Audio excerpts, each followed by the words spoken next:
Oh, wow. It's so funny. On this side of the mechitza, there's like not that many people. So I was a little anxious. I'm like, I don't know how many people are here. And now you get up here and there's tons. So way to go, ladies.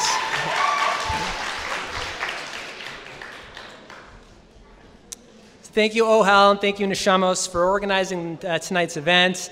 That was an amazing speech to hear and to witness that, and Zakiddush Hashem. And you should merit to help many people, both in your personal life and in your work. So thank you. So an event on anxiety, it's a very appropriate time to be speaking about it, and that's because we're definitely living in an age where many people are anxious. Apparently, the women more than the men. Actually, the data does show that, by the way, interestingly enough. But to provide some context, just let's talk about how anxious people are today. If you go to the National Institute of Mental Health, their website, and go to the statistics page, you can do it now on your phones, don't worry, I won't be offended. What you'll find is that 1 in 5 adults countrywide, nearly 1 in 5, have a full-blown anxiety disorder in every given year, every year. And over the lifespan, it's actually more than 2 in 5. 40% of American adults having an anxiety disorder. And what's worse, though, is that nearly a quarter of those cases, the anxiety is so bad that the person becomes incapacitated or maybe even worse. It's actually severe anxiety. Among teens, it's even more substantial. It's about a third of teens. So if you have a class of 30 kids today, then 10 of them will have significant anxiety, on average, in the United States as a whole. But the bigger concern is not the prevalence rates, and the prevalence rates are a concern. The bigger concern is the severity. The fact that a substantial number of people are not only suffering with clinically significant levels of anxiety, but it's becoming to the point of really debilitating. How many people here, show of hands, have heard of NSSI, or Non-Suicidal Self-Injury? Not too many. Okay, well, you will. Not only for me, it's going to become more common over the coming years. Non-suicidal self-injury involves the intentional destruction of body tissue, and I'm not talking about culturally sanctioned reasons like piercings and tattoos, which is a whole different schmooze. I'm talking about cutting, burning, intentional bruising, head banging, and the like. And NSSI, or non-suicidal self-injury, is becoming so common. Recently, some colleagues of mine at the Harvard Medical School published a landmark study of 65,000 college students on 108 campuses across the country, and what they found is that 1 in 5 healthy college students today are engaging in NSSI on a regular basis. And furthermore, nearly 1 in 10 college students today, actually 9.6% I think it was, had engaged in a suicide attempt, an attempt to end their lives. Nearly 1 in 10 college students today. Mental health in this country is going off a cliff fast. But it's not only in self-injury and the suicide rates. Suicide is the second leading cause of death among individuals aged 10 to 24. More young people die from suicide today than cancer, heart disease, stroke, AIDS, birth defects, pneumonia, influenza, and chronic lung disease, top 8 combined every year. That's 3,000 suicide attempts by high school students every day in the United States. Now, people say, in the Jewish world, is it better? Okay, so I've done a fair amount of research on this, empirical research, with my colleague Tzvi Piratinsky, who's now at Touro College, who was at Columbia beforehand. We published about over 20 peer-reviewed scientific studies on mental health in the Jewish community. We haven't done a prevalence study on the entire community because, well, we don't have money for that. If you want to fund it, let me know. We'll do it. But until then, what we have found is that if you compare Orthodox to non-Orthodox Jews and Orthodox Jews to the rest of the population, you do find a little bit of a bump. We're doing better. We're doing a little bit better. There's a marginal and statistically significant buffering effect against things like anxiety, depression, and the like. However, there's still substantial cause for concern. And about 1 in 5 seems to be the number in our communities, which is substantial. The trends are shocking. I think these trends are shocking, and I'm familiar with them. But what's more important is how strange they are. Because if you think about it, in the United States today, we have fewer reasons to be anxious than ever. How many people here have seen or know of one of these? This is an incredible device. How many people here have, in the last 24 hours, spoken to somebody in a different time zone?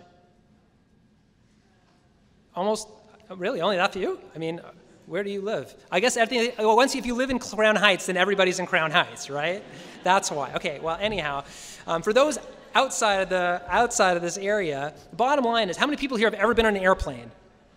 Okay, there we go. How many people here have ever had benefited from medical technologies? Do you all have running water? Do you know anybody who does not have running water in their home? So I'm not saying that there's nothing to be anxious of or upset about, but if you think about it, why? Like, why on earth would be? And furthermore, do you know how many medications there are today? 25% of Americans are on psychiatric medications today. 25%, and that's adults, 25% of adults. There are 50 million prescriptions for Xanax alone. There are only 308 million people in this country, and 50 million have a prescription for Xanax. But we're still anxious, and it's getting worse. What on earth is going on? Good question? Okay, that's my talk. See you later. Okay, well, before, just in terms of defining the terms, what's anxiety, what's fear? What's fear? Fear is walking across Eastern Avenue, and we're just walking across Eastern Avenue is fear. You see cars coming at you. I tried the jaywalk today. I will never do that again. But it's a natural and it's a healthy bodily response called fight or flight. The fight or flight system, which is summoned when you have a real, tangible, credible threat against you, is a positive thing. What happens? You have oxygenated blood, which circulates through your body. You have increased oxygen intake. Muscle tone increases. Fast-twitch muscle fibers get shifted into gear. Blood gets diverted from your extremities into the torso. The digestive system tends to slow. The visual system changes such that there's dilation of the pupils, so it expands your field of vision. You sacrifice accuracy for increased general things. You want to know, is the bus coming here or there? It doesn't matter what the license plate looks like. And all of this is triggered by the adrenal glands, which in a flash, all of a sudden happens. Fear is a good thing, because if you don't have it, then Eastern Avenue becomes, well, a problem. In fact, shortly after birth, children are tested to see if they have something called the Moro reflex. If they're tested to see whether there's a startle response. And babies who don't have a startle response, who don't have a fight or flight, a neurologist is usually called in, and often those kids don't make it. So fear is a gift from God. Keep it. By contrast, anxiety is the experience of fear without the threat being present. If you are having those physiological, those psychological experiences of fear without a bus careening towards you, then that's anxiety. It's a misfire. All the things that people come to my office day in and day out complaining about, the physical symptoms, the heart palpitations, the shallow breathing, the muscle tension, the numbness and tingling in their fingers because the blood is moving towards their torso, the stomach upset because their digestive system is slowing, the dizziness because their visual systems are augmenting, they're all because it's just a normal fear response. The problem is there's nothing to be afraid of. So all it is what we call a false positive. A false positive. There's no reason to be afraid, but your adrenal glands are firing. Tonight's talk is about breaking up with anxiety. In plain English, what that means is not having a misfiring of the fight or flight system. If you're trying to get rid of your fear, then find another doctor. It's good to have fear, but what we want is not to have those misfires. However, part of being a human being is that we're not perfect.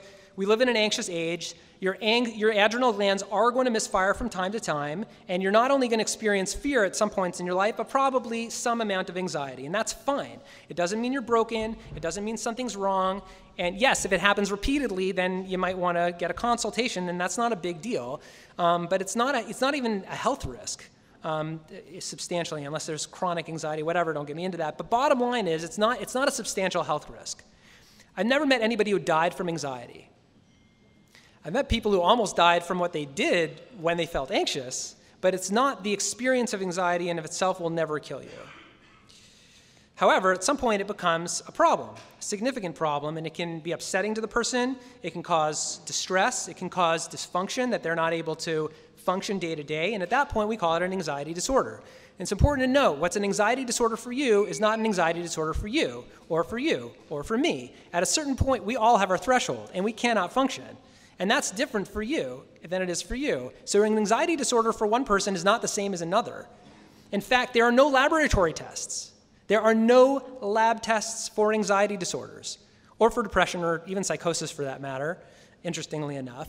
But all people are on this scale, a large, huge scale of completely calm to the point of dysfunction to completely anxious to the point of dysfunction. And at some point along the way, we hit our threshold and we can be said to have an anxiety disorder. So it actually doesn't really matter whether you have an anxiety disorder. What matters is to what extent is anxiety a problem in your life.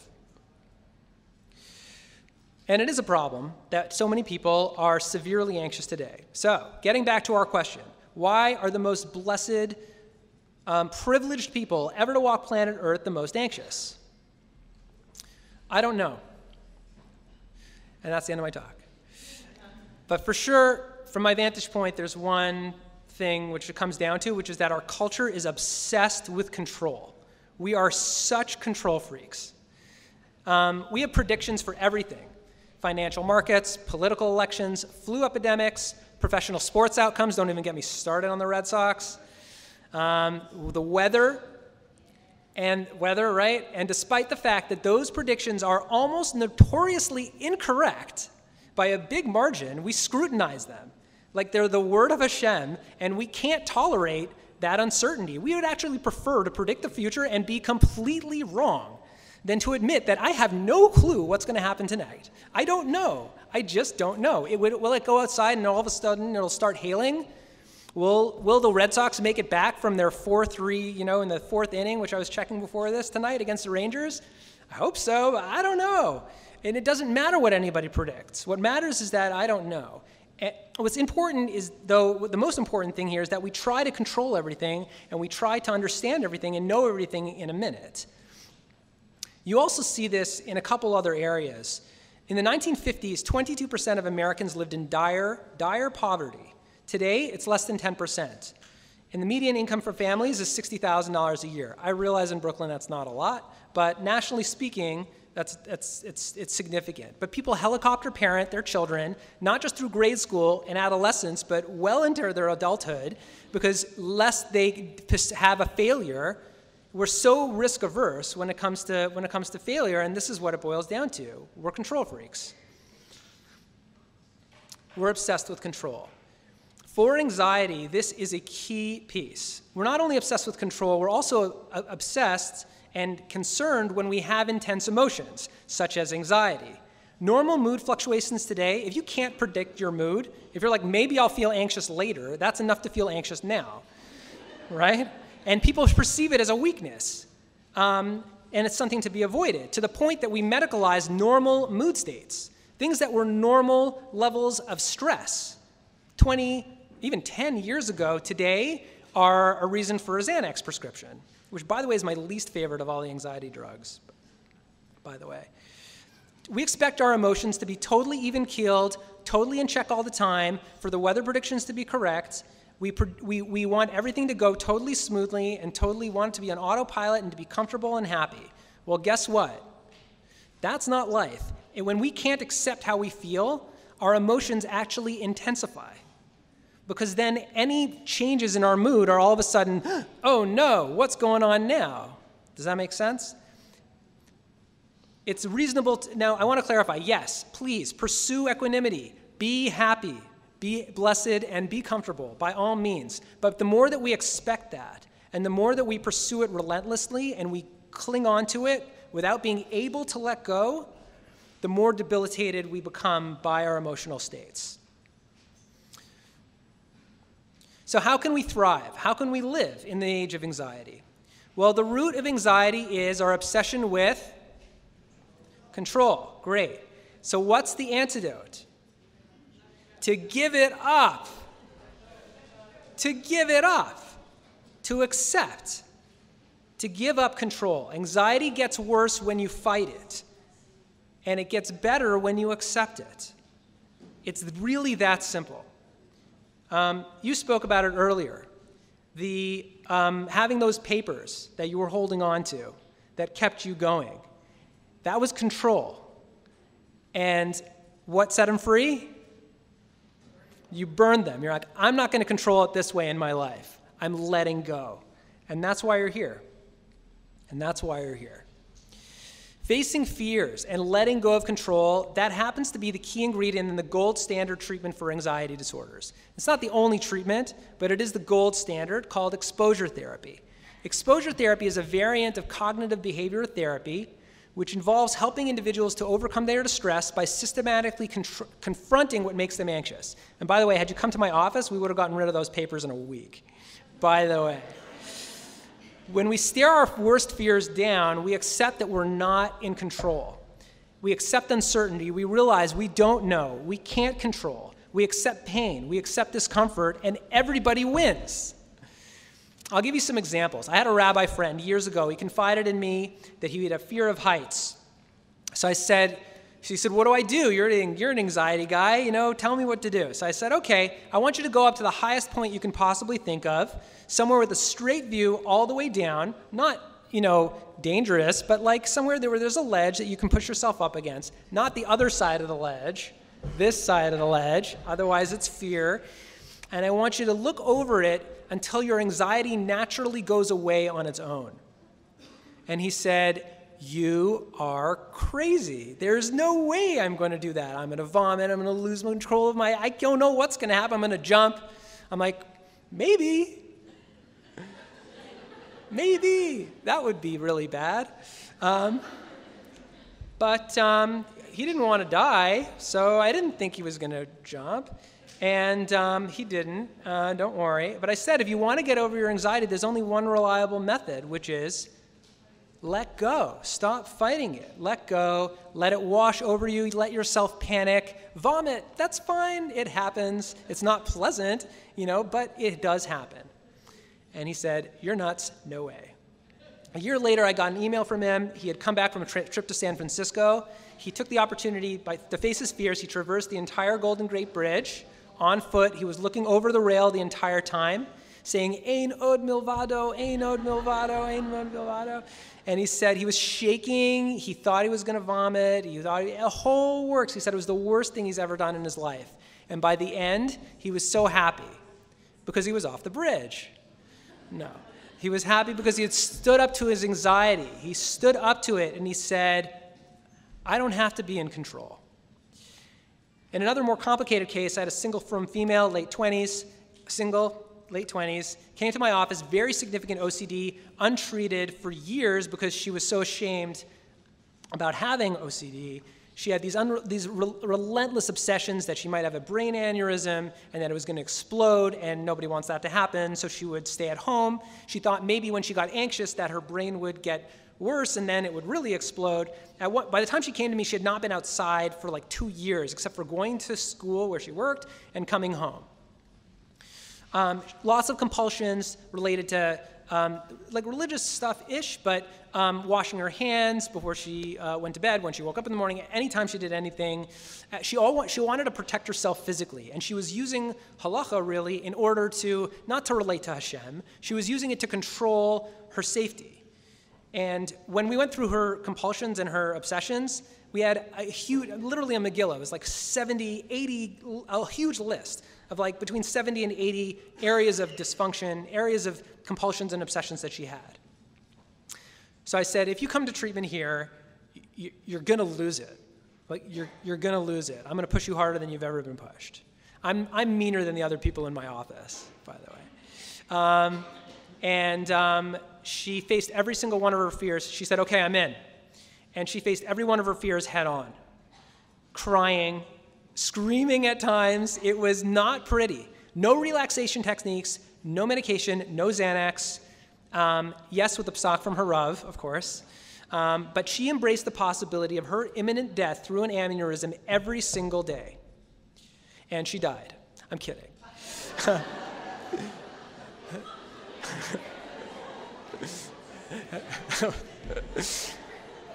alive and well, married, happily married, couple kids, living in Lakewood, cola wife, the dream. She got the dream. Not only is she OCD free, but she's an all-star. She's an all-star. When people worry, what do we tell them to do? Worry more. Very good. We schedule worry time, and not just like a little bit of worry, like what if, what if, what if. No, like really what if. Like really, what if you had cancer? Really, what if you woke up and you got that note from the doctor? Can you go there in your mind? That's what it's like to treat anxiety. It's hard. It's hard. And it should be hard. That's fine. That's part of it. It's okay to be out of control. That's what treatment is about. For people with panic disorder, what do you think we do? We get them to we have all these ways of getting people to panic. Oh man, my office is so much fun. We have these little straws that they breathe through, like 2 millimeters, maybe 3 millimeter ones. I'm from Canada, so in American terms, that's just like really small. And we have them constrict their breathing. They're like, by the end, by the way, I do everything that I ask my patients to do. 100% of the things I ask my patients to do, I have to do it myself.